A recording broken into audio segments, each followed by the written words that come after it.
the Shaman has to do that, and he also has a lot of damage. We can see Lightning Lasso, Earth Shock, Big Burst coming in, Sheep snuck onto Asgraf. Alec, once again, on the back foot. Temporal Shield will stabilize him, but their offense is gone. Looney, Wildcard Gaming, they have full mana, they have full cooldowns. This is looking pretty reasonable. I don't know if you've noticed, but I think that had to be his 4th or 5th pre-Life Cocoon on crowd control. That's really impressive that he could read that, especially in a tournament environment where there are no add-ons. That's very impressive to do, very difficult.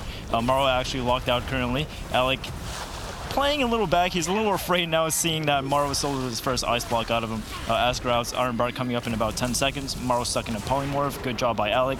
Kenny on the Looney, and it looks like they're making an all-in attempt on the Looney. Not committing the Vendetta, actually, as Nick polymorphed up. I wonder if he would have actually committed that, dipping dangerously low, trades out the Life Cocoon, rolls away. I think Looney should probably try to stay behind the pillar and try to stay away from Alec. That way Nixie and Alec aren't able to connect and possibly kill him when he doesn't have Life Cocoon up. Yeah, so need for the Mistweaver. I think Mistweaver is a viable kill target, but you have to kill him in the stuns, because after the stuns, I think, I believe it's called Healing Spheres. He basically, or Healing Elixirs, I think is the name actually. 2 buttons that you can press off global that heal him for 15% apiece, so 30% heal. Makes him really tough to take down outside of the stuns, so they really have to commit to it if they want to go for a kill on Looney. That said, we've definitely seen it happen before from the Rogue Mages, so it's something we're watching for. Full blind forces the trinket on Looney, could be an opening. They're after Zeepai right now. They also got his Astral Shift there. It was the Vendetta push though, so a big offensive cooldown used by Diabolos to get that big exchange from Wildcard Gaming, and the brick wall defense has looked good. Alec once again on the back foot, forced to blink away. I mean, they're ahead of mana right now and ahead of cooldowns. Iron Bark traded by Asgraf, full polymorph on the Looney, clone on the Maro, full or half Kenny on the Zeepai, having to trade out the trinket, but no wall is available. Cocoon is available, but Looney's still stuck in his polymorph. Finally comes out, trades the Life Cocoon. Alec actually getting interrupted, and Nixie getting polymorph with dispelled out. Really good peels by Maro. The Life Cocoon's going to fade fairly soon. Looney also has no trinket or fortifying brew.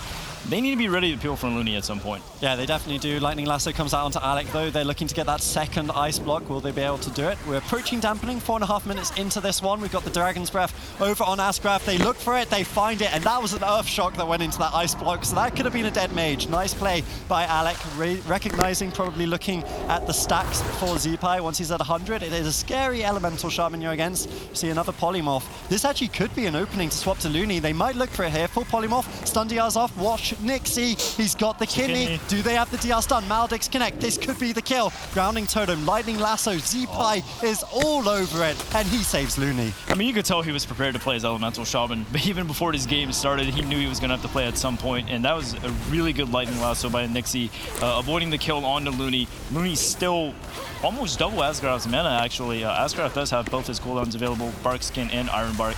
Kenny on the Zeepai. No follow-up CC by Looney. I'm not sure about this Kenny. I think it was defensive. Nixie also getting caught in the polymorph during the Kenny shot.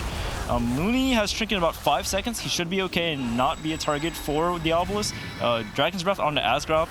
Nice kick by Nixie onto the Ring of Frost, but Nixie kind of put himself in a bad spot. Gets stunned by the Primal Elemental in cap on the Asgraf, and Lightning Lasso on the Alec, half poly on the Asgraf.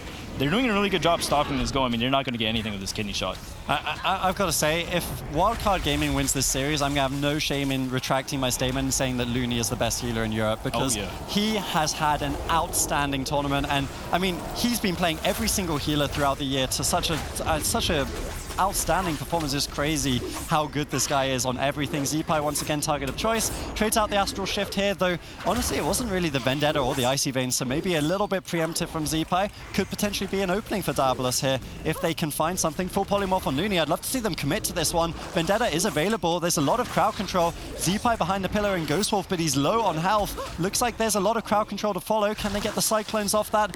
Unable to. Transcendence Portal away. Looney recovers, gets back to his Elemental Shaman. Blind forces the trinket as well. Still good though. They have the Vendetta, they have the Icy Veins. Could go for another one-shot attempt on Looney or Zeepai. Either of them very viable. I mean, this is actually Wildcard Gaming did have a very powerful start, but even though Asgraf is behind in mana, I think Diabolos can win this at any moment. Looney not having trinket. Dampening really favors the Rogue Mage, and Elemental with Dampening means Pack Spirit doesn't get to do anything. Pack Spirit doesn't get to do anything. The only cooldown Zeepai really has is Wall. Since he's a hybrid class, he really needs to be able to heal himself to be able to survive. Dragon's Breath will run to Alec defensively. Good plays by Maro. Zeepai just sitting in the Ghostwolf, just running around the pillar, understanding, hey, if I don't run here, I'm going to be in a lot of trouble. Looney's just caught up in a Cyclone after Cyclone. Third one's up. Asgraf got into an in cap, maybe a polymorph on the Asgraf. Really good win shear. by Zeepai. Yeah, but really nice Cyclone also by Asgraf. He's behind on mana, but he's certainly ahead in terms of offensive play right now. Counterspell looks like it was duped there by... Oh no, Alec actually did get caught up in that one, so it denies any follow-up polymorph. Nice play by Maro. Kidney shot on Zeepai, and as you said, the healing reduction definitely going to help the rogue mage here. And Alec, I mean, at the start of the game, we were scared for him, but he had an interesting conversation. Benruki was the one who pointed this out earlier, that Alec is willing to take risks until he has no more ice blocks, and then he will play not to die, and he has done a good job of that in this game. Now, both ice blocks will be rotating up shortly, and Diabolos, even though it's been a bit scary, it looks like as the game goes on, Zeepai is the one falling behind this Elemental Shaman as Dampening really starts to stack up. I mean, barring Asgraf running out of mana, I really don't see how Wildcard wins this one. I mean, Nixie is starting to fall dangerously low. There's the combustion by Maro actually getting him to half HP, but all they got from that was Feint, and they ended up polymorphing, and I feel like it was kind of a waste of combustion. I mean, the pressure was almost there, but they just weren't able to get anything. A full polymorph on the Looney. I want to see the kidney shot here.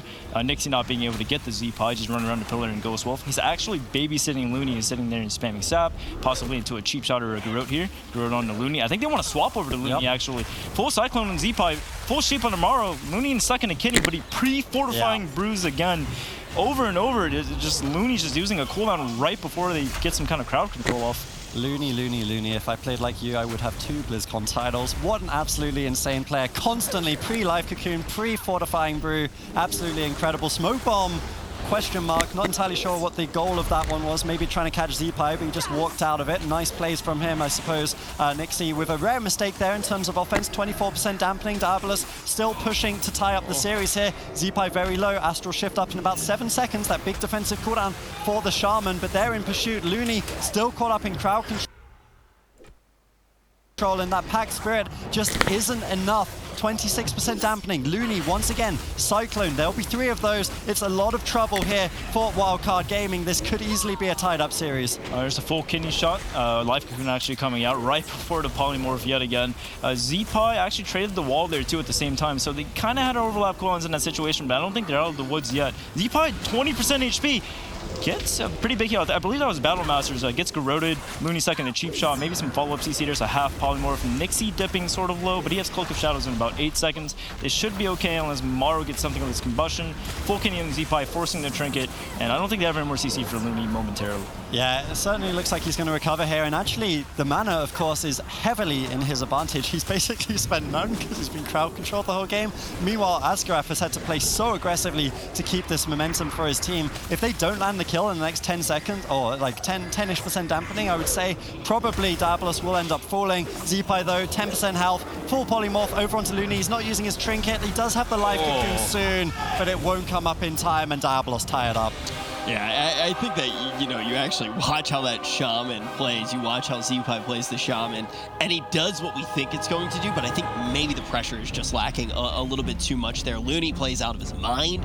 I think he basically managed to read every play that was going to happen, and Zeepai definitely was the bait, Pika, but where's the pressure going to come from? Honestly, I don't know. It just looked like a struggle. The Mage Rogue was able to just sit on Zeepai the entire time and just run him over, just because there's no force stopping them from doing it. And when you have so much pressure on a team like that, it's so easy to just land consistent crowd control, especially when the cooldowns aren't there. Like, a Monk needs that Cocoon. That's their big instant heal out of a CC, and he just didn't have it. It was so close. And the Maledic stacking up too. This is a really solid push here with every single cooldown, and then Zeepai was so far out of line from his teammates that he couldn't really do much about it. It almost worked as a surprise, too. Yeah. I think that that's something you need to take into account and think about how different this series is right now. If Wildcard Gaming comes out, all of a sudden you just have the biggest earth shock on the face of the planet. That was close. Yeah, I mean, well, you look at what he does, too, and it's just, he does it pretty much every time, right? He finds himself in a nice situation where he's going to be able to use that Stormbringer nice and early. He already has full Maelstrom. He goes in, he has that earth shock, hits out those lightning bolts, and it's going to be enough to have another earth shock. So he just instant casts like 4 or 5 globals, and he does big damage. It definitely almost caught them off guard. Will they use this again, though, Jelly? Do you think that there's any way that we see this composition come back out? I want to see them go back to the WMD. I mean, like I said before the game even started, Monks and Elemental Shamans don't generally do together or do well against Rogue Mage individually. I can't really see them putting it like both those classes on the same team and then performing well with that comp. It's nice, though, to see the flexibility of these guys and the fact that they're sticking with mains on the side of Wildcard Gaming. It is really cool to see. But now a little bit of momentum back on the other side of the court, and you could actually hear, Blizzo was getting loud in the last one. This time, I think it was Alec who's going to yell back, and we're going to have to see after this break, though, folks, who's going to be able to take it. We're all tied up.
I think the quality of competition has been the highest it's ever been the entire year.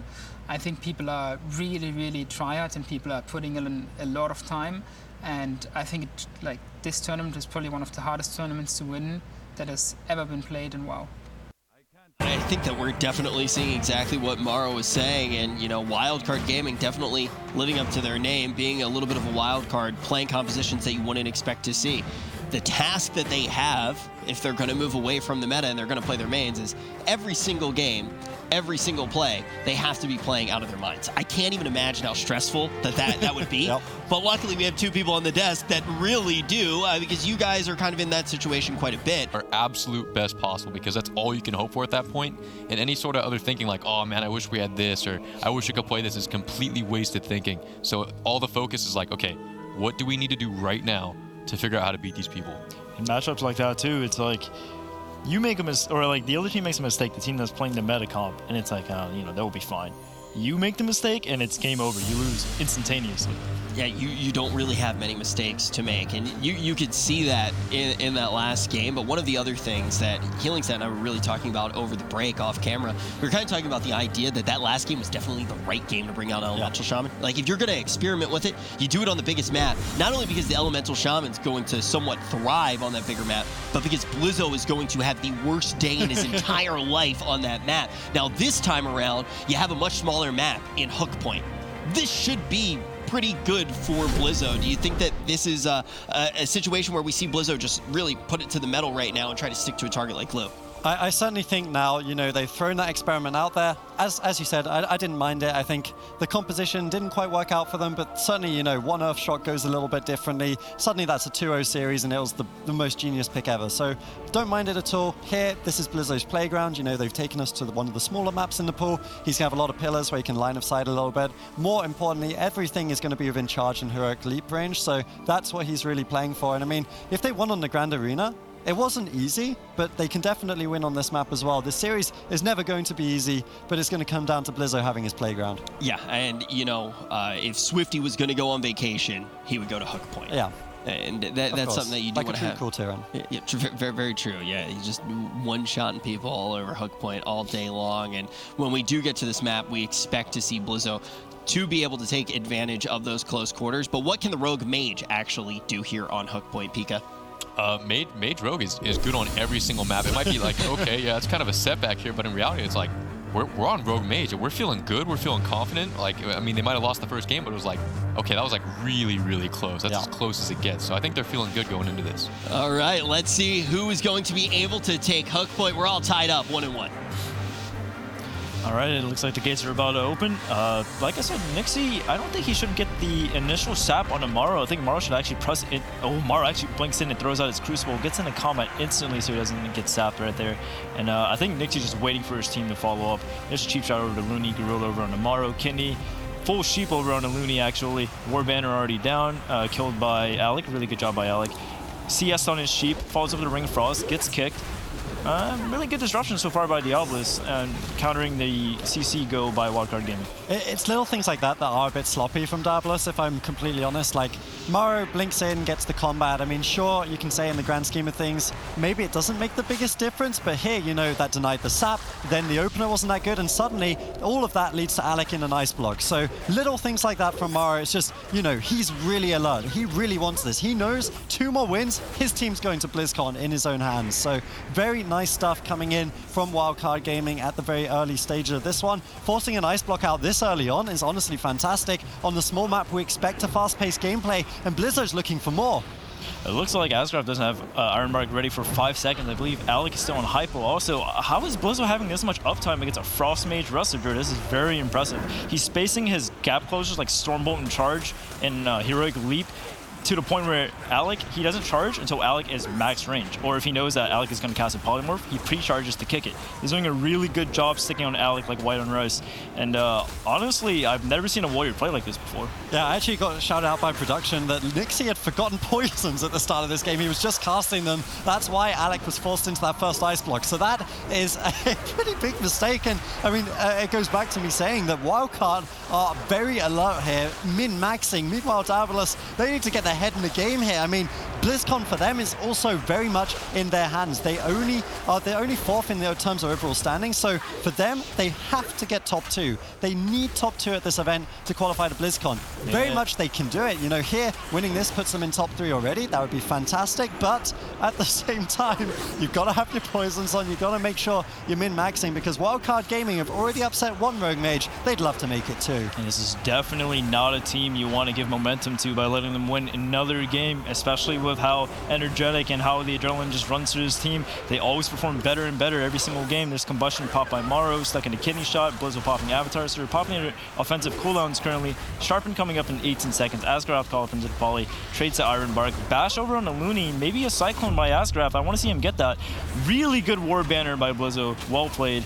Temporal Shield traded by Maro, but that's all he's going to have to use, I believe. Yep, very well played by Morrow. Once again, great defensive play, great offensive play. This guy has been stellar. Dabalos, they're still looking good in this game. I think, you know, the early part where they had to use the ice block wasn't ideal, but Mana's actually pretty even. Looney's had to expend a fair bit more than in previous times. Now we see a double fair coming in from Blizzo. He's looking for offense. Can Morrow follow up? He's going for the polymorph. Gets counterspelled. Very nice plays by Alec, blinking over, defending his healer from that crowd control. But now we see a Stormbolt into a Ring of Frost. They actually overlap kicks. They use the kick and the counterspell at the same time, meaning that crowd control lands. Asgraf has to trade Trinket, still not out the woods yet, does have Iron Butt, could use it. Meanwhile, Sheep on Looney, both teams exchanging crowd control, exchanging offense. Morrow dropping low, but Life Cocoon once again comes in from Looney. Small gap in the crowd control, and he is able to control it and secure his team. Morrow actually landing a counterspell over Asgraf into Alexu, but I don't think they'll get any pressure to Ironbark being traded. We talk about Looney trading the Cocoon right before crowd control, but Asgraf has also been doing a really good job with his Ironbark right before CC also.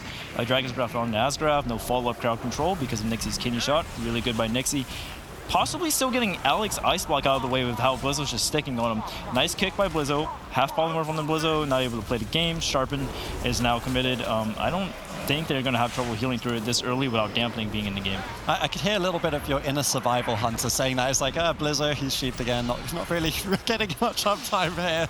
Definitely having a tough one, but at the same time, he is doing a great job. I'd be very curious to actually see the damage meters in this one. Maybe you can see it looks like Blizzo's actually still top in damage despite all of that crowd control. So he really is putting on a strong performance here for Wildcard Gaming. If you're a fan of Warriors, you want to be cheering on Blizzo right now, but Morrow is definitely dropping a little bit low, trades out the Battle Master. We can see that rallying cry as well from Blizzo. A lot of increased health as well as that War Banner may well be enough to keep Morrow in the fight. We see the Life Cocoon come snuck in, but Asgraf is able to get a low Cyclone on that. Any follow-up crowd control, Nixie's there for the kick, trying to make it difficult. Now Kidney Shot, they're actually going for a little bit of swap, but ultimately just trying to get spread pressure here, putting Wildcard behind. Where are they going? I mean, Morrow and Looney are both soloing him. They're splitting right now. Nixie is over on the Looney, Alex is over on the Morrow. They're both dipping dangerously low. There's no Life Cocoon to be traded. Hopefully Looney can top himself and go over and top Morrow, but they have a full blind over on the Looney.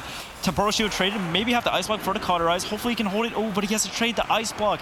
Fear over an Asgraf. I really wanted to see that Fear over on Nixie or Alec to stop that from happening.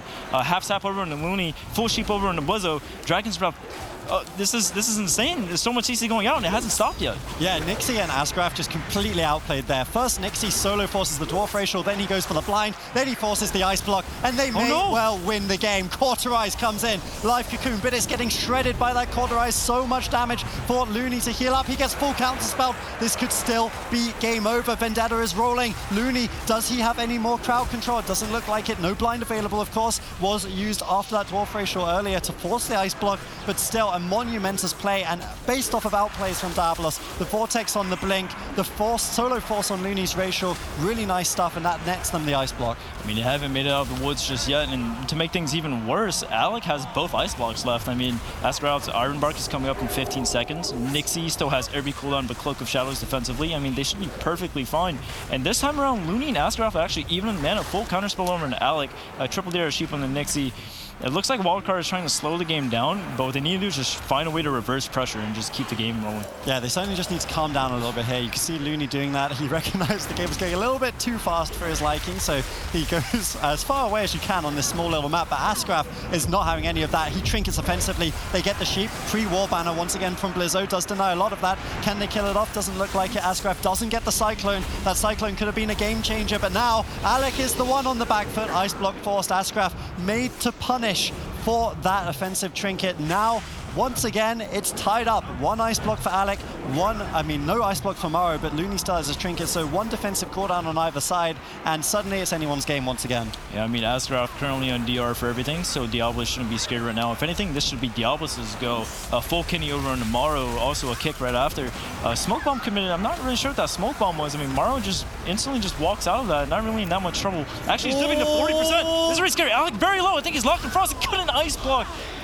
Absolutely incredible. I think he's still on the hypothermia for a few more seconds there. Alec, once again, head in his hands. He cannot believe what's happening, and I'm not sure we can either. That's what I was talking about. Yeah. You do not want Wildcard Gaming to win because that momentum they ride off of. Well, I think the real thing is what do they do on a big map, right? I think they still have shown that they don't necessarily have the answer on a big map. So if you can swing momentum in your favor, it's absolutely huge. I think the other huge thing is this is honestly something that I don't understand very well because it's very top level rogue play, and luckily we have Pika right now. Can you actually break down what we are seeing the rogue do in a situation like this? We're going to be jumping to the replays in just a second here. What's Nixie going for? Yeah, let's take. Oh, he's actually going for the wound poison, crippling poison cast, guys. Oh, beautiful. I'm gonna give some tips right now for free, okay? If you have a rogue friend or you play a rogue, the first thing you do when you get into arena is you gotta apply that wound poison and crippling poison. Otherwise,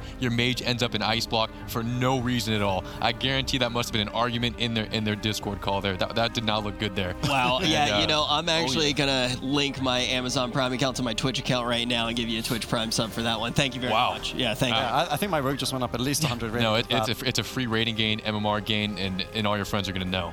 Yeah. That's the move. That's exactly Couldn't what I have was said thinking. it better. That's Couldn't exactly have what said I was it thinking. Yep. That's the move. Yeah. Now, what is going to be the move when we head into the next game? Because I really do feel like we are somewhat at a point in this series where we found like a rhythm, right? When we get to those bigger maps, it's going to be on Wildcard Gaming to try to figure out an answer, but they have the inevitability of taking it to these small maps. So maybe they go to something like a Ruins, and then we see Blizzo just do Blizzo things and potentially shut down this entire series. I mean, I feel like there's a reason why they picked the Elemental Mage, right? They have to be afraid of something. I mean, would Blizzard really be able to have uptime even on a small map? I mean, he did a great job that game, but they were just mistakes, right? Coming out from Diablos, it's not like they played perfectly. So you don't necessarily think that this is just a composition that's going to do well right now on small maps. You think that it does go off of mistakes a little bit. Do you feel the same way, Healing Stat? I definitely think it's better on small maps than larger maps. I mean, the Warrior clearly against Mage Druid, you don't expect him to have uptime, so the shorter the distance he has to cover, the better for him. But that said, you know, they tried their experiment with the double cast. I think probably since that didn't work, I'd like to see them lock in the Fire Warrior again. Why not give yourself 2 more chances at it in the series? Even if they lose on the big map, it's more practice for them going into that small map for Game 5. I think it's perfectly reasonable. It's more practice, but it's also more information being given. That is the one downside, just to play devil's avocado here. But when we do see Wildcard Gaming on Ashmane's Fall, relatively neutral map, they are going to be locking that in. How do you feel about this, Pika? I think this is a great choice from Wildcard. I think okay, this is gonna be if this team is real or not. If Diablos can handle this, coming off a loss like that is something brutal. Like the fact that they had to use an ice block because the rogue didn't have something that he should have buffed in the starting gates is completely changes the pace of the game, and that's like a really frustrating thing that should be easily avoidable. So I'd like to see. I'm glad that they picked the same comp, and I really hope that Diablos can make something happen here. I mean, to make everything worse too, you lose like that, and then you hear Looney and Blizzo and Zipa screaming in your ear straight through your headset. They're letting you know what just happened to you. Yeah, Blizzo, I don't know where that's coming from. That's I don't know what to call it besides an inaudible screech, but he's just hitting dog whistle tones behind us right now. We have noise canceling headphones on, and I can hear him clear as really day. Clearly, yeah. It sounds honestly, you know, he's not on Diabolus, but it sounds quite diabolical and demonic when Blizzo lets out those victory cries. But the question is he going to be letting out a victory cry after this game, or are we going to see this all tied up and go to a Game 5? It's like some of the mobs in Barons, you know, on the way up, like the harpies, some of the screeches they make. I mean, Blizzo's really getting his best harpy on here. Really, really scary sounds coming out of him here at the studio in Ohio. Wildcard Gaming are 1 game away from locking in a BlizzCon spot, meaning that Diabolos, Method Orange, and also M2KC, only one of those 3 teams would get the final spot. So really is starting to get competitive here. It will all be decided today and tomorrow, folks. You definitely want to make sure you tune in, as once again, a beautiful opener for Wildcard Gaming nets them Trinket, nets them Ice Block, and puts them even closer to that BlizzCon goal. I mean, did Nixie forget his poisons again or something? Every single game, it seems like Wildcard Gaming, they start, they get the initial pressure, which you would expect from the Rogue Mage, and they get the Ice Block first every single time. Half Polymorph over on Nixie, Alec doing his best to control Blizzo, Innervate used pretty early by Oscar out, the full poly over on the Looney, but where's the kidney shot? Where's the follow-up with that CC? I mean, generally, whenever you get CC on a healer, you want to commit a Garrote, a kidney shot, so that person that you're on can't move their character. There's a kidney shot, but there's no CC. they're so uncoordinated right now, and you could definitely feel the tilt from the last game. Yeah, and that was another huge mistake. They actually overlapped the Garrote from Nixie with the counterspell from Alec, meaning that the Sheep connected. So that overlap, once again, putting them further behind. They really need to calm down, concentrate. They can definitely still win this matchup. The Rogue Mage Druid, they've been so good at it all year long. I had them as a top 2 team for this tournament, and I still stand by that. If they can just kind of get their head in the game a little bit here, Diabolus, they definitely have been thrown off counter just a little bit in the last couple of games. Wildcard Gaming all over them. Blizzo, so annoying to deal with for this Mage Druid. Now they're starting to control him though. They have the Sheeps, they have the Cyclones, and because of that, they're forcing out live cocoons. They're starting to get aggressive, and Alec actually is playing better, I think, the way he's doing it. He's slowed down the game. He's using the big map to his advantage, and this is what we expected. Try and frustrate the Warrior, make it hard for Blizzo to get uptime on these open spaces. Yeah, I mean, I completely agree. Maro's stuck into Kinney currently. I think Asgaraf should be the one to go for CC, as Nixie had to use his blind defensively on the Blizzo earlier in the game. They're not going to be able to have that blind pressure. Asgaraf's pretty much going to be the one to make the plays here. He has to go for a bash over into Looney. Maro actually pops Combust. Alec in a little bit of trouble, not able to get away from Blizzo because of Blade Storm. There's a Meteor that also crashes. Temporal Shield traded along with the Iron Bark. Little of an overlap in cooldowns, but I mean, it's not looking too bad for Diabolus. Full Kenny on the Maro, Sheep on the Blizzo, but no CC on the Looney. In terms of mana, they're both doing fine. Yeah, in terms of mana, it looks like both teams are doing a really good job here. Asgraf, definitely, I think he has the harder task in that regard, but he has been doing a good job. Full Sheep now snuck over onto Looney, and it is Maro that's in trouble here. If they can land the Cyclones to follow, Maro doesn't have his counter spell available, so they should be able to. War Banner, unfortunately, out of range there from Blizzo. He did go for the play, didn't quite manage to land it. Alec, though, just taking a crazy amount of damage, and Maro, whilst he is in that kidney shot, Life Cocoon's available. I'm expecting him to probably stabilize here. Wildcard Gaming, that was a good crowd control chain from Diabolus. If they can keep playing like that, they can definitely tie up the series in this game, but Wildcard Gaming so far have always been able to match them. Yeah, I mean, I think that's due to Maro doing extremely well in terms of landing his counter spells, counter sheeping, whatever there's to go ready. Actually caught up in a full Kenny right now. There's the T used by Looney, trying to top him currently, not able to be counter spelled. Blizzo Blade storming the CC, trying to stay on Alec currently. Iron Bark still available, full DB on Asgraf, possibly a Ring of Frost, instantly counter spelled by Alec, beautiful counter spell.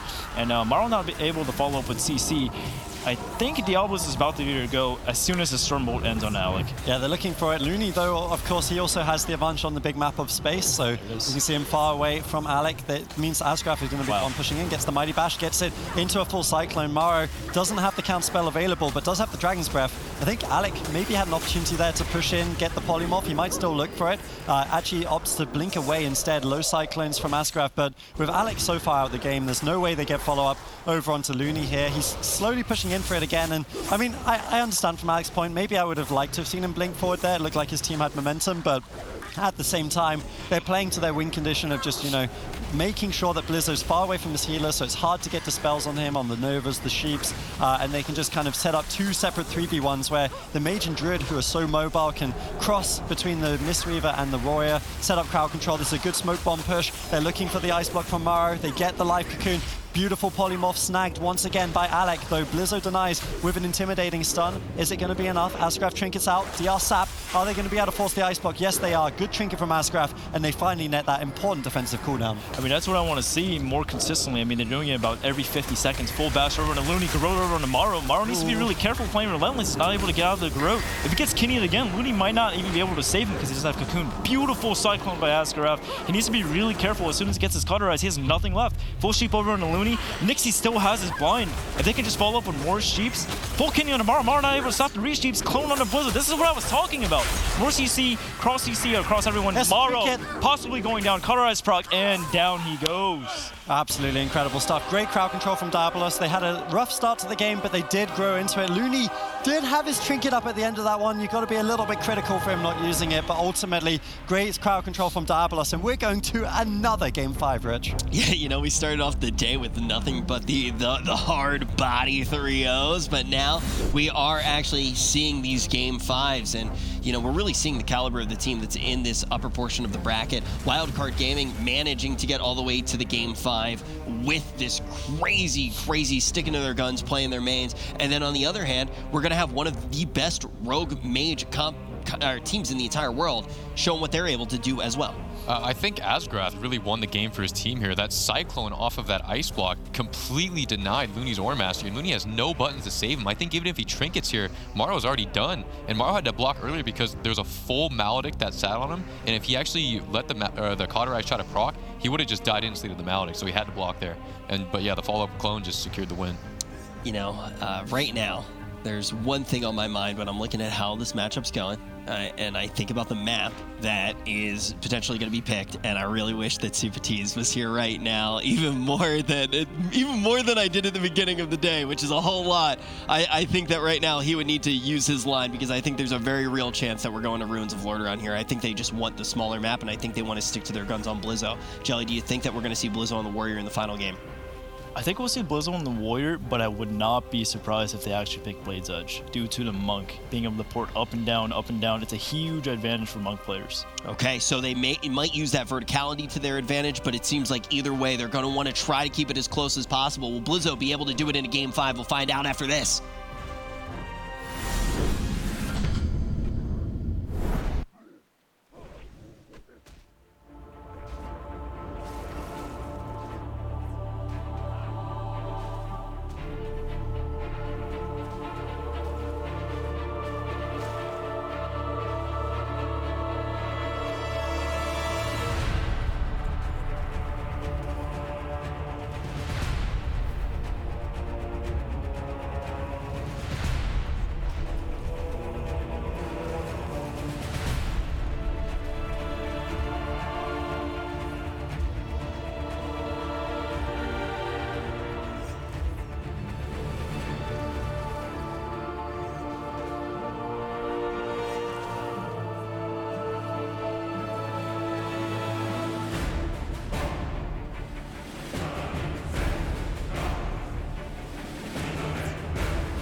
Folks, we are jumping straight into the action. This one's a Game 5. This is in the upper portion of the bracket. Neither of these teams have lost a series yet. That's about to change. And before we actually see these guys go head-to-head, I think Jelly hit it right on the money when he was talking during the break. He said when you look on the side of Diabolus, they are learning faster than any team.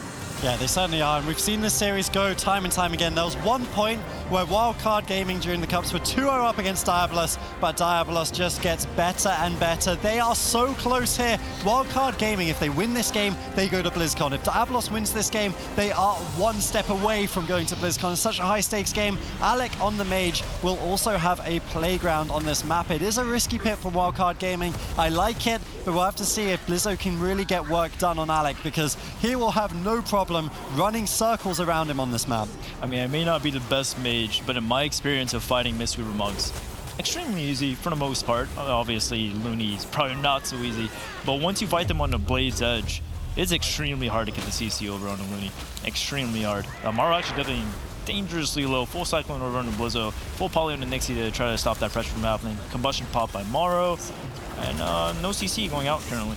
Yeah, no CC going out. We see the combustion actually coming in from Maro. He was trying to get good damage over onto Alec there. We see the low health on him. Actually, honestly, that combustion didn't really achieve too much. I was expecting a little bit more from Diabolos, but of course, Asgraf able to use the Innovate there, using that to basically make all of his heals free. He could heal super inefficiently, burn through that combustion very easily, so Wildcard Gaming weren't able to find too much offense here. They were looking for it. Asgraf, I mean, honestly, Alec, he's just been forced back and back the entire game. 1.5 minutes into the game. It's looking very good for Wildcard. Blade's Edge has been a pocket pick from them. We've seen it a couple of times. Their Warrior Mage has actually been almost undefeated on this map, so it's definitely a tough one for Diabolos, but I feel like for Alec, it's a tough situation, because he kind of wants to stay upstairs so he can get crowd control on Looney, but I'd almost prefer him to be downstairs, kiting Blizzo. Maybe it can work either way, though. He has good pressure here, forcing out the Life Cocoon, still unable to land crowd control over onto Looney, though. I mean, that was his Icy Veins, but there's no CC during the Veins. I mean,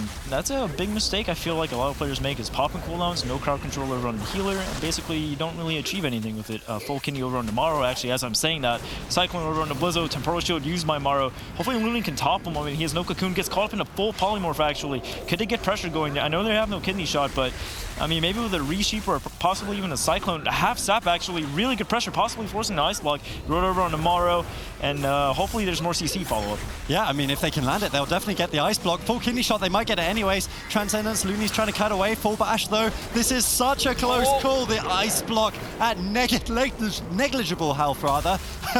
Looney gets caught up in the Cyclone. If they can chain this, they can maybe force the Cauterize and go for the kill. Blazing Barrier at the last line of defense. We see a great War Banner from Blizzo once again, halving that sheep from Alec. That could have been a game winner there for Diabolos, a series winner, but wasn't to be. Wildcard Gaming do recover, but at the cost of their major cooldown. I mean, see how it's a counter spell he has to go through. Actually, Alec just used it. I was hoping to see Cyclones over on the Maro, and then possibly after Blind was off the R, Nixie throws a Blind out, gets a Trinket, maybe stuns a Trinket into a Polymorph. But I mean, either way, really good push, forcing the Ice Block, forcing the Cocoon. The only thing Looney has left really is the Trinket. Maybe possibly Blizzo would be able to disrupt the go, but I don't know if they keep doing as well of a job as they have been. Diabolos landing all the crowd control over to Blizzo. Blizzo might not be able to peel the next go, and it could be GG for Wildcard Gaming. Yeah, it certainly could be. The intimidating shout coming in. They're looking for counter pressure here over onto Alec, but Alec has actually had a really good start to this game. The last couple of times, really, you know, maybe remember your poisons, maybe they had some rough starts either way, but this one has been fantastic for them, and this is exactly what we were talking about. Rich said it at the start. Diabolos, they improve, they improve, they improve, and that's one of the things that makes them so scary in these tournaments. Wildcard Gaming, they've had their chance, but they're going to need something massive here in Game 5 if they are to win. Alec dropping a little bit low. Mana very even between the two healers, so no real advantages here, but Maro with the upstairs ground certainly will make it a bit easier for him to avoid damage. I think Alec's actually having a hard time kiting Blizzo currently, because Blizzo just blades from out of his Nova. He got cheap twice already. Blizzo's off DR for everything, and Blizzo could just stick on Alec. He might be able to force the first Ice Block of the game. There's the Storm Bolt. Just like I said right there, the Meteor on top of the Storm Bolt. A little bit late, the Meteor does miss, but I mean, decent pressure. Looney's running more I think Nixie's having a really, really good uptime in this game, causing Maro to just be under so much pressure, not able to follow up with CC. Looney going for a drink very, very early. The Water Elemental being right next to him. Move the Water Elemental back and stop him. It actually dies.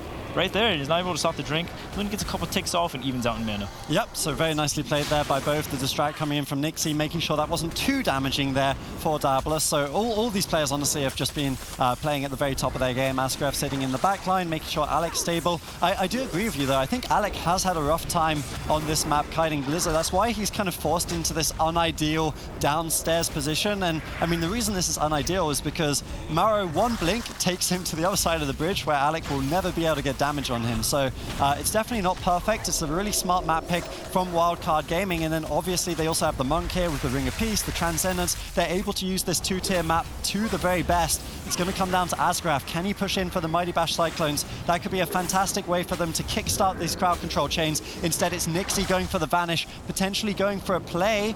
He's off screen right now. Doesn't look like he even got a cheap shot onto Looney. Not entirely sure how, but obviously that Vanish kind of wasted there. I feel like he was going for the sap, but couldn't find the opening for it. His combustion committed by Maro. Maro's in a little bit of trouble. Defensive blind once again by Nixie over on the Blizzo. Understandable, as he doesn't want to trade Ice Block at 6% dampening. Iron Bark traded instead. I'm not sure about the Iron Bark and the blind defensively, but Looney caught up in a full sheep. Maro having to trade the Life Cocoon from Looney over on the Maro. Maro getting kicked. No follow-up CC on the Looney. A Cyclone, but Maro's not that dangerously low. I feel like Asgraf is kind of expending mana where he doesn't really need to. But then, as I said, a kidney comes out. Alec is actually the one who has to block while Maro is in the kidney shot. Yep, Alec forced into the ice block. Asgraf actually trinkets out of the intimidating shout as well. So an overlap defensively for Diabolus. 10% dampening. It is a race. Cooldowns favor Wildcard, but mana favors Diabolus. Both teams have very clear win conditions. Ice block up in 10 seconds from Maro, so he will have access to his immunity very shortly here. We can see that cooldown ticking up as the kidney shot probably won't be enough to get the kill, though Smoke Bomb looking for it. Now they push in. Mighty Bash, no Life Cocoon available. Can they land follow-up? They're looking for Sheeps and Clones. Neither lands. Asgraf unable to find it. Maro holds onto his counter spell, denies all of the crowd control. Such fantastic play there, because that would have 100% been his ice block once again.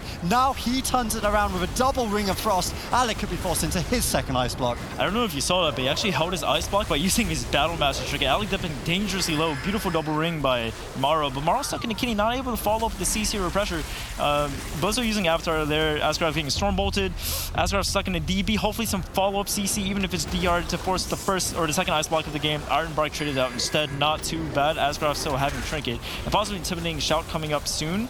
And if it is, then he's dipping to a dangerous low. There's the second ice block of the game. Kidney on the Maro, though, combustion committed. He keeps getting kidneyed on his combustions. He needs to be a little bit careful with that, but he does force the ice block. So force shield used relatively high. It should bounce back up the HP. There we go, 60% HP. Blizzo stuck in a bash. And no more CC for Blizzo, so Blizzo's going to have a field day right now. This is getting really close. Alec has no defensives left, but Looney has no mana left. 17% dampening. Game 5. Winner of this series goes through to the top 3 on Championship Sunday. Full blind used defensively, but they're still looking for the kill. The crackling Jade Lightning. Looney recognizes how close his team is. Desperate Cone of Cold, keeping Blizzo away from Alec. Is it going to be enough? Ironbark is available. Innovate is available. There's a few defensives for Asgraf, and Maro also struggling. No Life Cocoon available for him. Both sides really could fall any second here. It's such a close game, but you get the feeling it's ending in the next couple of seconds. I mean, sure, Maro has the ice block, but Diabolus just has a huge mana advantage currently, and Monks really need mana in order to top their teammates if they don't have Cocoon. Maro actually counterspelled on his cast, not able to do anything right now. Nixie stuck in Dragon's Breath, but as soon as he comes out of that, Maro's going to be in a lot of trouble. Maro dipping dangerously low, so has his cauterized. There goes one Maledict and a Garrote on top of that. Cheap shot over on the Looney. Kidney on the Maro, there's the ice block. Clone on the Looney. If they follow up with more CC, it's over for Maro. Polymorph over on the Blizzo, and it seems like they can't reverse the pressure. Yeah, I mean, it just looks like they're over. I mean, they just don't have the mana left in the tank. Looney doesn't have enough left. The War Banner came in there from Blizzo, but I mean, it was more desperation than anything. Combustion from Maro. He's just trying to get counter pressure. They're going for any little crowd control they can, but that's a full polymorph on our friend Looney. Life Cocoon preemptively, but at 27% dampening, it's going to be a tough ask, and Maro most likely will fall here, barring some sort of miracle play. That was the miracle play. The blink counter spell. Is it going to be enough? Alec low. No way! Maro low. They could reverse this. Intimidating. Oh my God! They have done it. They've defeated Diabolus, and they're going to BlizzCon. Oh, crossbow for sure. No way. No way. There's a DR bash. Morrow, he uses the Dragon's Breath. There's no way, surely. Morrow. Oh my goodness! Luna's completely On open. two. Clone. Oh, dude. No, Get the clone. full. No. Dude. Full sheep. Oh, full sheep. Really good sheep from Morrow. And the DR kidney. For the damage. For the damage. They actually gonna kill him. He has the damage, He's dude. 25. Ice procs, Oh my good God. ice procs. He has no mana left. The healing's not going to be enough. Dude. Life Cocoon, they comes up. No. It's still shield. not It's over. so winnable. It's so winnable. Can they That's do not it? You gotta reself. He has blind too. Morrow, No chip over trinket. to Looney. Stormbolt over to Askaraf. He's recovered. Surely that's enough. I don't know, he's got blind still. I don't see it. Askaraf, I mean, he's getting chopped away at by Blizzo. Nixie, I mean, you could potentially see it, but Morrow has 100% health. And I think Wildcard Gaming, what a game, what a series. Wow. These guys are absolute gods. How on earth are they beating Rogue Mage with this? They are my erupting God. on the stage behind us. I mean, could you imagine if the roles were reversed and just hear them now? Morrow is so disgustingly So good. That was So ridiculous. good. Oh my. What? That was incredible. Did you see that? I'm speechless. Yeah, you don't have to say anything after that. That's the coolest thing I've ever seen. I think I've been commentating for 5 years now. That's the coolest thing I've ever seen in my entire life. That was so incredible. What a way to end the series. Now, keep in mind, okay, Dial is not out of this yet. They are not out of this yet. They're going down to the lower portion of the bracket, but Wildcard Gaming, how were they able to pull this off, Pete? This is ridiculous. This is an absolute full send moment for Morrow with the blink CS at the very end of the game. The only CS that matters more than anything is right here when it comes up for this blink CS onto the Druid here, doing as much damage as possible to Alex. So low. Right on his trinket too at the end, he gets this lockout off the DB. There it is. Boom. Wow. Right now, so low. Alec nothing left. Morrow using everything to try to kill him. Double fear, no trinket, and he goes down. Everything worked out. That was like, I feel like they probably didn't even say they were all doing that. That just happened so fast that it was like, fast. yeah. So Blink CS was one of the most incredible plays we'll see. Like you don't expect that from the center of the bridge, perfectly aimed to get that angle on Askaraf. He 100% thought he had the clone to win the game there, and that is gutting for him. If the cross kill happens, it's a completely different game too, right? I mean, it's just so close there. It's funny because I really thought that game was going to go the other way, and I was ready to talk about, it's just one global from being different, go all the way back to that game when you actually do have Zeepai in on the Shaman. You're like, yeah, what if that Earth Shock actually hit? What if Alec wasn't able to get off that Ice Block in time? That's one global where it could have changed. Now in this game, we see another global where it could have changed. Either way, you got to give it up to their opponents for being able to learn so quickly on the fly, but we need to hear from the team that was able to pull it down with comps that we didn't expect to see. Hey, you guys, I am here with Looney. You guys just secured your spot to BlizzCon when it sounds like you really didn't expect it. How are you feeling right now? I mean, words cannot describe how I feel right now. I mean, we didn't expect to win at all.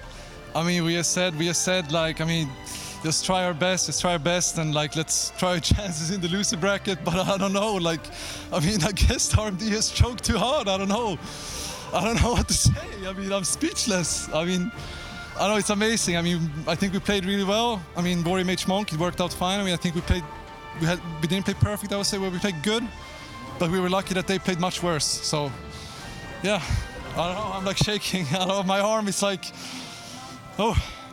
All right, we'll take a second to breathe. I am a little bit curious. So you guys locked in Zeepai on the Ellie Shaman, which was a class we really haven't seen at all this season. What was the decision behind that? I mean, we were thinking we had really bad experiences on Tolvir with Warrior. I mean, it never really worked out into Rogue Mages. We were like, I mean, just try it. I mean, our mindset in this series was like, I mean, we're just gonna like try some comps and just like have fun and not like try to, rage too much if we lose because it's RMD anyways. So yeah, we just wanted to, it was Tolvir, so we just picked Elle because, I don't know, try to one-shot someone. And I mean, it wasn't that good because, I mean, they hard countered that comp too. So yeah. Well, it certainly worked. Now, Blizzo, I think, was the MVP of this series. What's it like playing with such a strong warrior? I mean, I love it. I mean, it's the best warrior, it's the best melee player in the game. I mean, I don't know, he's amazing. I love him right now. That fear in the end, I mean, it won us the game, so I don't know, I love him. All right, well, congratulations once again. We'll see you tomorrow. Back to you guys at the desk. What a crazy series that actually was. And yeah, you know, you talk to Looney, he's definitely not the biggest Rogue Mage advocate in the entire world. I don't think Rogue Mage is his favorite composition at all. So that win is going to mean quite a lot to him for that reason in and of itself. But when we talk about BlizzCon, Adrian, obviously we're looking at this win and it's going to have a pretty big impact. Yeah, I mean, so we've got to look at the next side of the bracket, right? So if Method Black were to win, obviously wildcard, that was what they wanted, right? Was Method Black to get top 2, and either wildcard or Method Black would get top 2. If Cloud9 wins this next series, then that actually means that both Cloud9 and Wildcard Gaming are guaranteed top 3. And the way it works is that if Cloud9 were to win that and get top 2, it would actually go down to the 3rd spot. So Wildcard Gaming have secured themselves for BlizzCon. Such a great performance for them here. And I mean, in a world of Rogue Mages, they've been being beat down. They came in as the number 4 seed in Europe here, and look at that run. Man, what a series, too. It's so funny because the series before that, we're like, yeah, this is probably the best series that we've seen in the tournament. That ended up being one of the best series I've seen in a very long time. Very enjoyable to watch, and we will start to shift gears here for the final series of the day. This one as well on that upper side of the bracket, as Healing Stat already mentioned. We have Method Black going up against Cloud9, and you know, we have our top dogs of the region right now with Cloud9 from NA. How do you think that they are going to fare against the top dogs from EU? How do you think this one actually goes, John? I honestly can't even say after today. I mean, there was so many unexpected wins, and especially against the top 2 teams, I don't know. I have no idea. I can honestly say I have no idea how this matchup's going to go. Yeah, you know what's funny? I think on paper, if you were going to try to guess what the best matchup of the day was going to be, you'd probably pick this one, right? So we have just been gifted with incredible matchups, especially on this second half of the day. And man, I'm actually like just so excited to see how this one plays out, especially after that.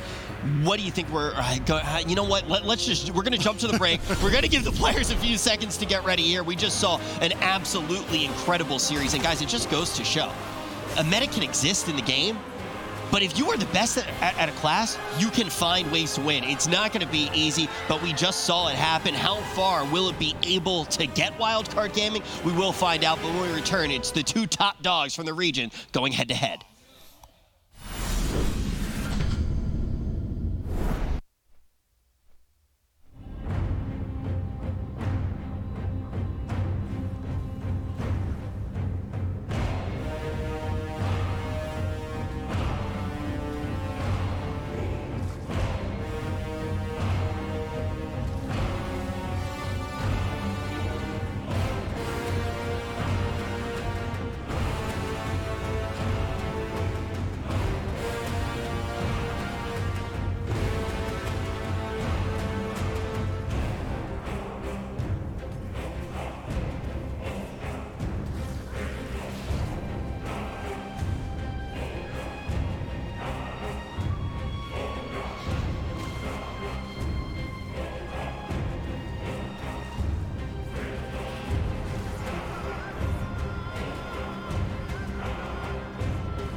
this is truly the best part of the year to be an arena fan. You get some of the best matchups, obviously.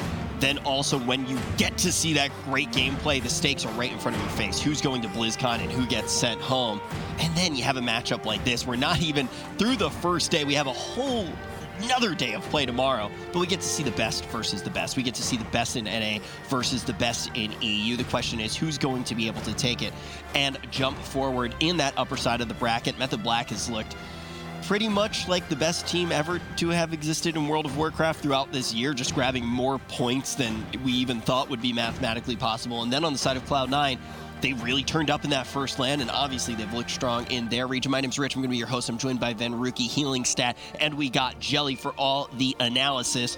When we actually look at these teams, what do we think the comps might look like? What does the head-to-head matchup really look like? I don't know if Cloud9's too confident in the Rogue Mage mirror. I mean, I was talking to them about it, and they don't really have enough. I think I was talking to Snuts between one of the breaks, and he was saying that they don't have enough practice. I mean, there are no Rogue Mages in NA for them to practice against. I think they might try to countercomp with MLD, but I'm not even sure if they should win that matchup. Yeah, I think that that's a really important thing to bring up. Chan did say in an interview, he's like, yeah, our quality of practice against RMD is going to be lower than a European team that gets to spam those mirror matchups. Now, we've seen Chan already a little bit at this LAN on the Warlock. He's looked like an absolute madman. Do you think he can be maybe the key player to keep an eye on in this matchup? Well, I think for Cloud9, there's two options. You go for the mirror head-to-head, or you kind of stick to your strengths. And I think for Cloud9, that's probably what they're going to be doing. It seems like unless a team can force them off of the Mage Lock Druid, that is what, is their favorite composition to run. And I think for Method Black, they're also in a little bit of a difficult situation because they don't have practice against a Mage Lock Druid of that caliber. I think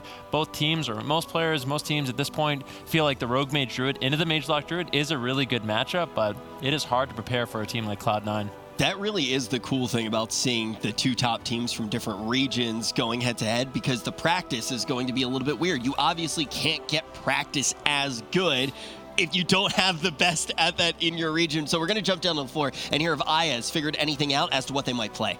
Hey, you guys, before this matchup, I spoke with Sidu actually watching from backstage to hear what his thoughts were on this matchup, and he seems to think that Method Black kind of has this in the bag. He's like, yeah, they have an answer to MLD, and they're going to win the mirror.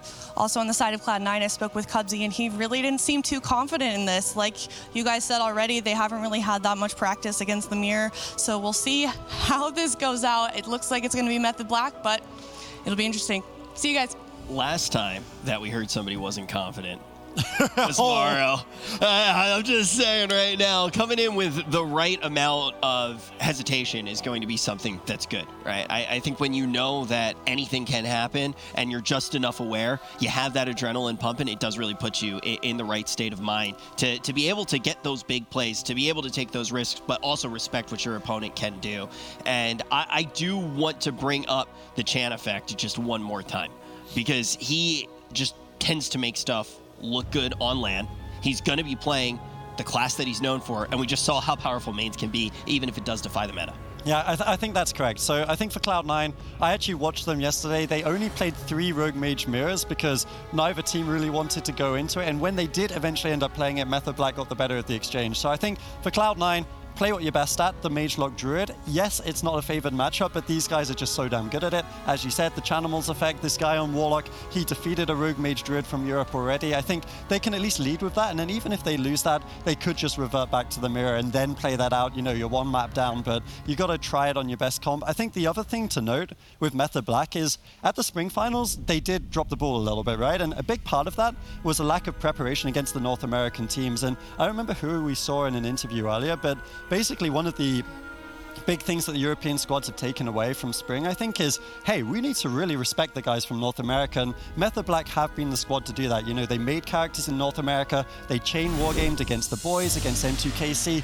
and importantly, they've played games against Cloud9, and I think they're prepared. You saw against Method Orange, they didn't even lead with the Rogue Mage Druid because they seem to have a game plan for every single team this tournament. Yeah, it's just crazy when you talk about Rogue Mage Druid. Obviously, we knew that it was going to be one of the big talking points of this tournament as far as compositions go. but to really start to think about how different each rogue mage really is in skill level. Like, I feel like there's such a clear tier list right now of rogue mage teams. And then on the other hand, when you start to hear a little bit of information from Sidu and other guys in NA, they want to give rogue mage practice to Cloud9. A lot of the NA teams want teams like Cloud9 to do well. You want to see your region do well. That's just one of the best ways to ensure your qualification into BlizzCon. But right now, this is going to be both teams going all out, the best of EU versus the best of NA. Yeah, and let's see what they can get done. Waz, he's going to be playing Gnome, and that is something we've seen a lot of these players sort of implement against the Frostman. I don't think we've ever seen Waz actually play it in a tournament just yet, but it definitely makes sense. We'll see. What is Method Black going to be able to get done? Are they going to go after Chanimal? Are they going to go after Wealthy Man? We've seen the Assassination Rogue be super effective against the Destruction Warlock in the late game. Early on, it can be difficult to actually find pressure, but in the late game, with Waz sitting on Chanimal, unless Wealthy Man and Cubsy can really back him up, he's going to be a sitting duck. Yeah, I actually think this is the first time we've seen anyone running the Gnome Rogue. Maybe a big part of that is often because Night Elf is such a good ratio, but actually they're going for Wealthy Man in the early stages here. We've seen a lot of teams tunnel Chanimals, but we know that Chanimal actually, with the some of the buffs to Destruction Warlock, they're really difficult to kill in the early game. So I actually really like this. They cross-crowd control him. He's an immobile target. They use that Mage Druid CC. They force out an early Ice Block from Wealthy Man, and I mean, no other teams even really tried tunneling the Mage. It's an explosive start here for Method Black. Yeah, it's a good start. We'll see if it pays off. I mean, normally leaving Chanimal open is a questionable decision, but it looks like Method Black, they have a game plan. They're going aggressive. Vendetta's been pulled out by Waz. Wealthy Man gets topped off, and he's going to be feeling relatively healthy. Popping the Cold Snap, getting out an Ice Barrier. He's completely stable. With Chanimal, he's just been controlled the entire game. Normally when we see the Rogue Mage Druid, like you kind of said, they go after Chanimal. They kind of allow Wealthy Man to do whatever he wants in the game, but if you can get control on Chanimal and you can train down Wealthy Man, all of a sudden Cloud9's offensive capabilities really are limited. Yeah, they actually use the Never Ward there offensively to get a fear onto Chaz to Chanimal. Of course, since he's not the target, maybe it'll take him a couple of seconds to kind of get into that state of mind of, hey, I'm actually the guy that carries this game, but given that it's Chanimal, I don't think it's going to take him very long to get into that one, and he's definitely making it worthwhile. Already forcing the Trinket out from Chaz, as well as the Bark Skin. Great offensive push from Cloud9, and this is the scary thing about leaving Chanimal or any Destruction Warlock free. That Dark Soul will already force out major cooldowns from Method Black. They have to play it very carefully, and I mean, to be honest, we've seen some Frost Mages get tunneled today. They don't just flop instantly, do they, Van? No, they have a lot of defensive capabilities. We'll see. Normally, I think one of the problems actually was he's getting swapped to. He's caught to a Rake Stun. Can they take him down? Do they have the damage? Chaos Bolt lands. Waz ultimately survives off the back of that Iron Bark. Nicely done. Scary situation. You can start seeing Cloud9 develop these opportunities. Full fear now on Chaz, and Waz, he's a little bit scared. He's going to be trying to run behind the pillar. He's got the Coco Shadow, he's got the Vanish, so he's going to be feeling relatively safe in the matchup, but keep in mind, he's not a human and he's playing Relentless, so he does not have a stun break. If he gets caught into a Rake Stun or a Bash, he's not going to be able to get off that Cloak of Shadows, and that's when Cloud9 can capitalize on those moments of burst. So definitely something Method Black needs to be considering in the game. I am really scared for Method Black here. I feel like leaving Chanimal free is, it's definitely risky, I'll say that. They have managed to get a fair bit of pressure on Wealthy Man, but once again, Chaz caught up, doesn't have his Trinket, does have his Spark Skin though, no damage really coming out. Fears will break immediately from the bleeds and the dots, so not too much to be achieved there. We see the Cyclone landed, maybe going for a Hibernate Polymorph combination, but Chaz once again caught up in the Fears, unable to land them. Raikou also crowd controlled the 3v1 set up on Waz once again. Rogue Mage typically was the team looking for the crowd control, but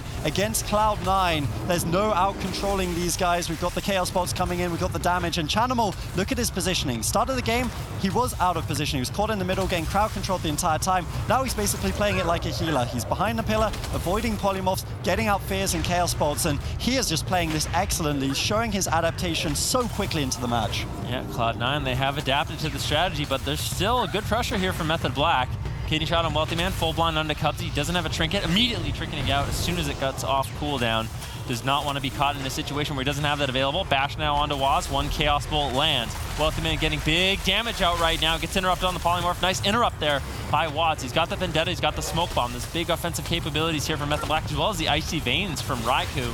Wealthy Man could be in some trouble. This could easily be a second Ice Block soon. Yeah, I mean, it certainly could be. We see Chaos Bolts coming in. Good sheep from Raikou. And I think Chanimal, he's kind of left himself out again because Cubsy had to cross field. When Chaz pushes in, that's the disadvantage the Destruction Warlock has. He can't you know, move around the map as easily as anyone else, in fact, on this team. So if he gets caught behind a pillar like that, then Chaz can control him, Riker can control him. It did look good for a while for Cloud9 there. And honestly, I'm really curious how this one's going to play out as dampening stacks up, because Wealthy Man has been under a fair bit of pressure, but you get the feeling that one good setup from Cloud9 could end it all. Yeah, that was really nice. Fear onto Chaz. He trinketed out into a Mortal Coil. But there's really no follow-up damage here from Cloud9. Unfortunately, Wealthy Man and Channel not able to get the damage that they want, but they got the trinket from Chaz. And if we see a big setup with Icy Veins onto Chaz out of the Bash, a Mortal Coil, I could easily see Cloud9 just deleting him, especially if he plays a little bit too aggressive. So Chaz needs to be careful. Ironbark might not be enough if they really commit all their offensives. We've seen Cloud9 do it in the past, and I think they could pull it off in game number 1.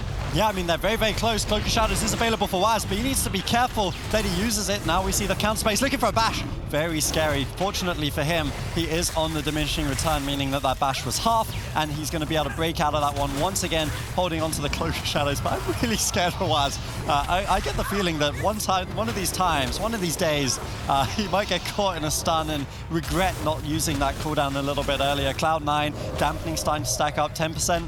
Almost for both of these teams. Cubsy, Trinket rotating back up in exchange for the blind, of course. Chaz pushing in, but Cubsy preemptively wild charges away, uses the Ursul's Vortex to run away from that. And I think Cubsy, one of the good things about him when he's playing this comp is he does such a good job of recognizing when the enemy Druid is pushing in. He's always all over that play, quick to react, and again avoids the crowd control. Yep, Chanimal now getting swapped to. They're doing big damage. He had to trinket out. Full blind on Cubsy. Is he going to trinket? What is he going to do? Chanimal getting lower. There it is. Finally a trinket committed there by Cubsy. He doesn't have the Iron Bark. That was a scary situation, and now Chanimal in a situation where there's no Iron Bark to keep him alive. Still has the unending resolve, and if they force it out at this point in the game, it's going to be big for Method Black. And you can really tell at 10% dampening, they're switching their focus over on the Destruction Warlock, and I think it's a good play. Yeah, I think this was the strategy all along. Maybe they felt like attacking Wealthy Man. I mean, we've heard backstage some really big compliments of Wealthy Man, people saying he's the best mage here, maybe he's the best mage in North America. I mean, there's going to be debate about this topic for a very long time, but certainly he is a force to be reckoned with. They shut him down in the early game.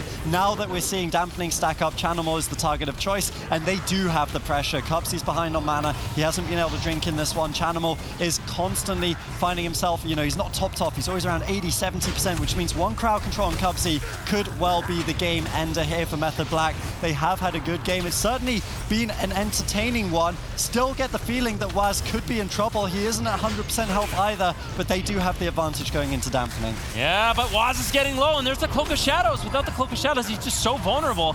Stuck in midfield, if Wealthy Man and Chanimal can keep just spamming out spells on him, it's going to be really difficult for Chaz to actually catch up. There's a rake stun, full bash on Chaz. Cubsy getting aggressive, but Chaz trinkets out. He gets the bash onto Cubsy.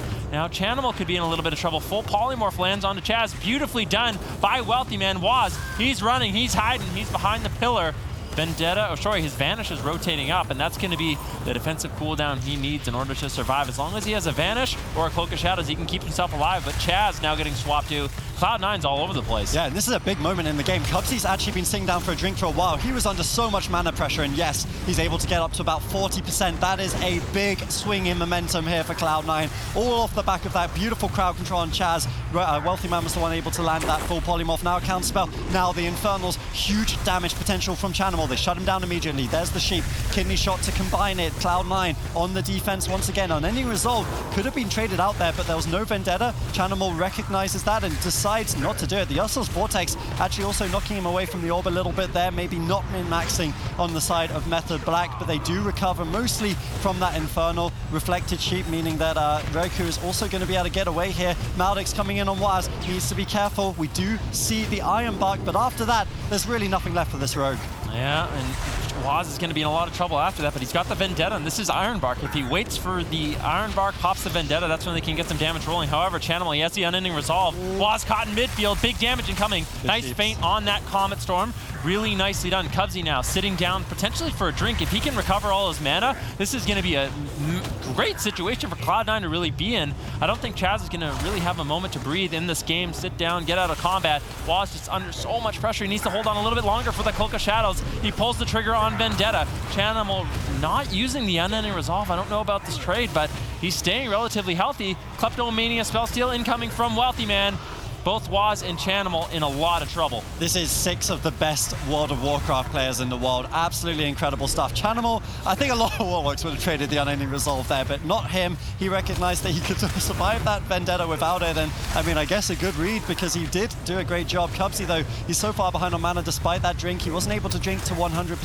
Chaz has done a good job of risking it all to deny those, and now Chanimal certainly is the player falling more behind. Waz has the Cloak of Shadows, Chaz has the trinket, and of course the self-healing is just going down and down. 31% healing reduction for both of these sides. Ironbark trades out from Cubsy. He has the Thorns to follow up next. They have unending resolve, but those cooldowns tend to matter less and less the deeper we go into dampening. Another beautiful bash from Cubsy, looking for counter pressure on Waz. They're setting up a crowd control chain here, looking to lock him down in the Ursul's Vortex, but he does a good job baiting that out, getting back onto channels. He still has good uptime, and you can see the Warlock, he's never really getting topped off at this stage in the game. Yeah, but Waz commits his vanish offensively. Garrote silence on a Chanimal into a full kidney shot. He's already used his trinket. He has the unending resolve, but Waz is going to be vulnerable. He still has Cloak of Shadows, which is a good position to be in. But once that's gone, I don't know what he's going to do at 35% dampening. He's ripping into Chanimal. Big damage incoming from Raikou as well. Cloud9, they need to hold on just a little bit longer, but there's no Ironbark. And Chanimal still hasn't used the unending resolve. This is absolutely incredible. He's waiting. He wants to hold on for that Vendetta. If he uses it now, Icy Veins and Vendetta rotate back up. It's going to be lights out for Chanimal. But Waz, he's running out of time. He uses the Cloak of Shadows, and now Chaz completely out of mana. Waz with no defensive cooldowns. Cloud9, if they can hold on just a little bit longer, they might be able to take him down. Yeah, I mean, they certainly might. This is going to be a cutthroat finish here. Smoke Bomb comes in. Unending Resolve, where is it? He uses the Ironbark instead. Chanimal holding on. Waz still low. Double Mortal Coil. Chaz also out of mana. I can't believe it. Both these sides really could die at any second. This game has not got much longer in it. We see the kick, the kidney shot overlap. Waz has nothing left. They're looking, but they have to play defensive. Chanimal, that's Shadow. The BM falls, and he dies. I cannot believe it. Method Black win game one. Oh, man, you know, throughout the entirety of the day, Chan just holds on to that unending resolve for so long. This time, maybe holds on a little bit too late. I don't even know. I mean, we're going to see the replay. They actually forced Waz to run away. He used the Cloak of Shadows. He didn't have Vanish, and he actually ran. He shadow stepped away, and it was just Raikou with a big flurry and Battle Masters falling that took Chanimal down. I really can't blame him for not using the unending resolve. I mean, being that deep into dampening, though, I mean, at that point, it's like you either win there or you lose there. You know what I mean? It's a 40% dampening. Both leaders are completely mana tapped. At some point, you just got to trade it out. You can't be greedy, and especially dying with a cooldown like that, that's going to be a tilter. Yeah, I think it's one of those things too, right? When you don't have any wiggle room, you don't have any life. Like at this point, what is an unending resolve really going to do when the push does come in? You are leaving it up to a crit there, and that was a huge crit to even bring him to that point in time. You need to have pretty quick reaction, but it is such a crazy game. You're seeing both sides be greedy throughout all of it, and very well played. I got to say, certainly from what we heard backstage and the confidence that we had from Method Black talking to them, that was a very close game. And I mean, if this series goes 5 games of Mage Lock Druid versus Rogue Mage Druid, I for one couldn't be happier because it is 2 teams on their best compositions. You can tell that even if you maybe argue that Rogue Mage Druid has a slight advantage in the matchup, when Cloud9 are faced with anything, it doesn't really feel like that. Man, I'm just like actually thinking about repercussions here, right? Obviously, both of these teams, they're going to BlizzCon. We've known that for quite some time at this point. But you actually really start to think about what happens in the lower portion of the bracket. Like imagine one of these teams going up against a squad that's like fighting to get into BlizzCon. They will have the opportunity to really play spoiler, and you know they're going to be going all out because if you take first place, you get $50,000. And it's one of these pretty crazy scenarios where you start thinking of the teams like Method Orange, for example, that are going to be fighting for everything. And it's mostly the NA teams right now that you're really thinking about that are trying to make those runs to BlizzCon. And someone's going to have to go up against one of these powerhouse squads. Even though Cloud9 loses there, they looked pretty darn good. Jelly, what do you think we actually do see when we get into the second game? I think it's a rematch, same exact comps. But Waz and his team, Method Black, has definitely done some studying. They're the first Rogue Mage I've ever seen going the Mage because they know they can get pressure and make Cubsy And then once Dampening starts to kick in, then they start to kill Channels. If you notice, as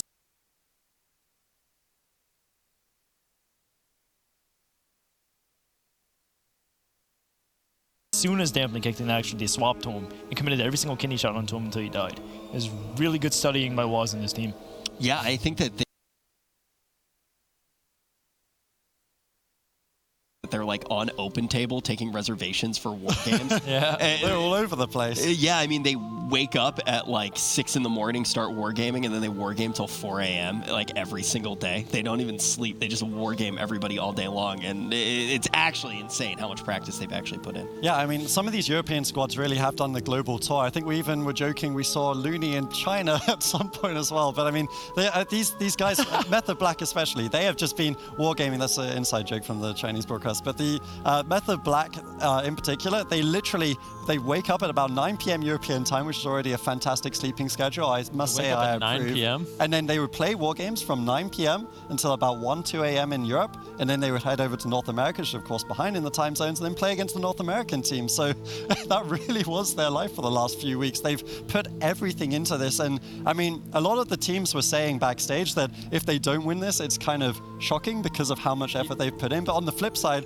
they're saying like, hey, if any team is distracted, you know, playing Classic or whatever it is, they don't want to lose to them because they have invested the time, and they're looking great today. I think there's a lot of pressure on them. I think that this is a team that typically puts a lot of pressure on themselves. But yeah, I think that... I think this is the story of every tournament. It's like, yeah, Method Black's going to win 100%. If they don't win, then, I mean, they kind of threw. Honestly, I think that there's something to be said about practicing less and not having that much pressure on yourself. There's obviously something over there. Yeah, I mean, there's obviously something to practicing that much. I'm not taking that away from them, and I respect what they've been able to do. And also, we hear other teams constantly say not only do they think that Method Black's going to be able to win, but they deserve to win. And that's not something that I've heard at tournaments before. I haven't heard other teams say that a different team deserves to win because of the work that they've put in. That is a lot of respect to actually say that about another squad. But the pressure that you put on yourselves, I just feel like it can tear you apart at a certain moment. I feel like it really depends on the person. It depends on the team. I think for Method Black, they kind of thrive on that. They like to be the top dog. They like to have the pressure on them to really, really perform. They come about as prepared as you could possibly be, especially compared to some of these other teams, and it just really shows. Unfortunately for Method Black, sometimes it doesn't go their way, and I feel like sometimes it is themselves that is their biggest obstacle. You know, I will also say... It sounded really profound. Yeah, that was deep. Deep, dude. Yeah, like, make that a poster. But when you look last year and think about some of the losses that they had when you expected them to win, I think some of it was out of their control, too, to be completely fair. Yeah, I mean, hey, there he is. I think it was, I think to a certain degree, that wasn't something that they could have prepared for. It was somewhat of an anomaly. And they want to come out. Jellybean's not known for the survival hunter at all. I mean, you know, when you actually do look at what Method Black's been able to do. You got to respect all your opponents, right? Yeah, I just think, you know, they find themselves in a situation here where they've taken into account all the anomalies. They don't want to see something like that happen again. They want a BlizzCon win, and they want to do it in style. They want to win every single cup. They're never going to let their hands off the reins. They want to win this cup, too. I think if they didn't get first place here, they'd be disappointed in themselves. Let's see if Method Black's going to be able to take down Cloud9 in this series.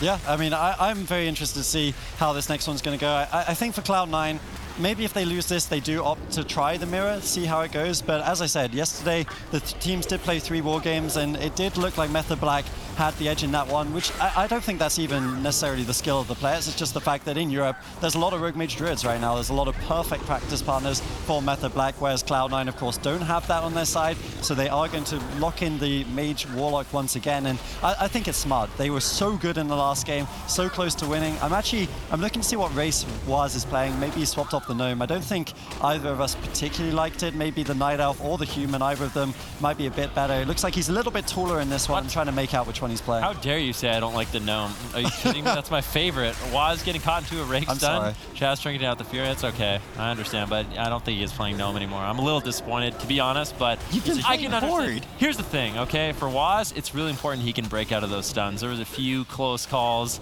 and I feel like it's nice to get out of a Frost Nova, but it's better to get out of a Bash so you can get your Cloak of Shadows and not die. So I think Waz, being the player he is, realizing it. Chanimal actually under a lot of pressure. Full Ring of Frost onto Cubsy. Chanimal already trading out his Unending Resolve. Does not want to make the same mistake again. Gladiator Safeguard proc. Sap over onto Cubsy. The crowd control is just not ending. There's a full Cyclone on Cubsy. He trinkets into a DR blind with a kidney shot over on a channel. Finally, the crowd control ends. Cubsy able to activate the Iron Bark, but a nice Cyclone from Chaz. Method Black in complete control of this game. Yeah, it was a bit of an impulsive DR blind from Waz. Let's see if it pays off, because honestly, I almost wonder, I don't blame him for going for the play because they were so close to the kill, but equally, they could have maybe saved that to exploit the fact that Cubsy trinketed prior. They did get the unending resolve from it though, so that's a huge cooldown. Very explosive opener here from Method Black, and whereas in the last game they were shutting down Wealthy Man a lot, this game they've swapped up some things, they've gone to that human, they're tunneling down Chanamo, and even in the early stages of this game, they have an unrelenting amount of pressure, so much so that the next bash could easily be the game. Yep, and we'll see. I mean, Rack here right now has been able to put out a lot of pressure. Equally so, though, Wealthy Man has been able to. Both these mages basically doing whatever they